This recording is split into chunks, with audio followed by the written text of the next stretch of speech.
Bismillahirrahmanirrahim. Assalamualaikum warahmatullahi wabarakatuh. Perkenalkan, nama saya Nabila Rahma, NPM 10 100 118 071 dari Program Studi Pendidikan Dokter. Pada kesempatan kali ini, izinkan saya mempresentasikan hasil penelitian saya yang berjudul Efek Antibakteri Ekstrak Air Daun Lidah Buaya Aloe Vera terhadap bakteri Propionibacterium acnes secara in vitro. Latar belakang dilakukan penelitian ini adalah bakteri P. acnes merupakan flora normal kulit yang paling banyak yang bertempat pada kelenjar sebacea dan berperan pada etiopatogenesis dari acne vulgaris. Acne vulgaris adalah inflamasi kronis folikel sebacea dengan prevalensi acne vulgaris itu merupakan satu dari 10 penyakit global dengan prevalensi yang paling tinggi, dan 85% terjadi pada usia 12 sampai 25 tahun.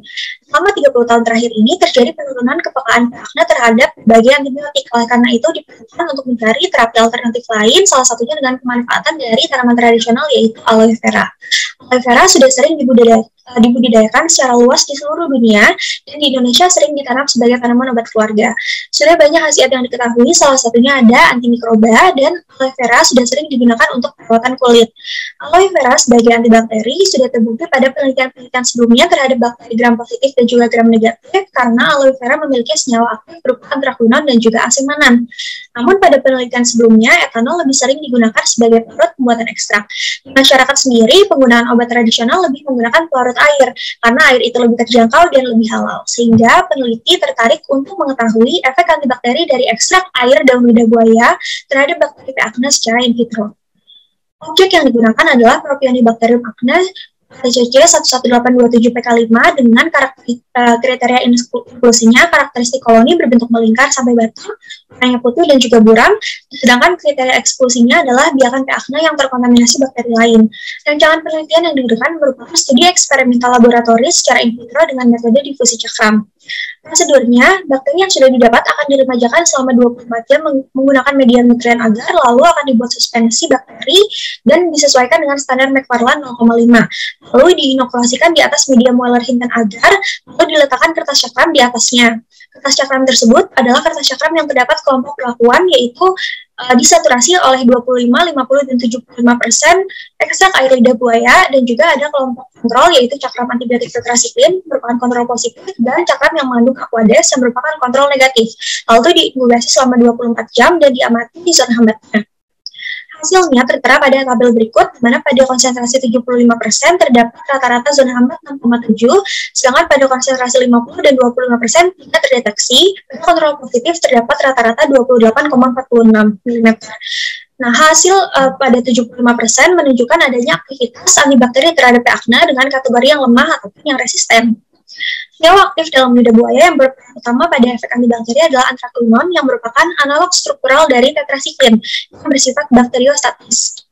Namun pada hasil penelitian ini, kekuatan antibakteri yang didapat dari ekstrak air lidah buaya itu tergolong lemah. Hal ini dapat disebabkan oleh berbagai faktor.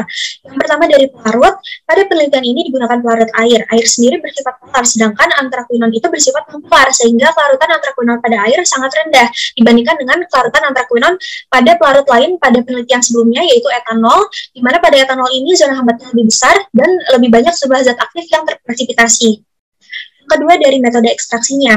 Pada penelitian Saputri dan kawan-kawan menggunakan ekstraksi secara panas yaitu infusa, di mana pemanasan tersebut menyebabkan pecahnya dinding dan juga membran sel sehingga meningkatkan kelarutan zat aktif yang dapat diekstrak.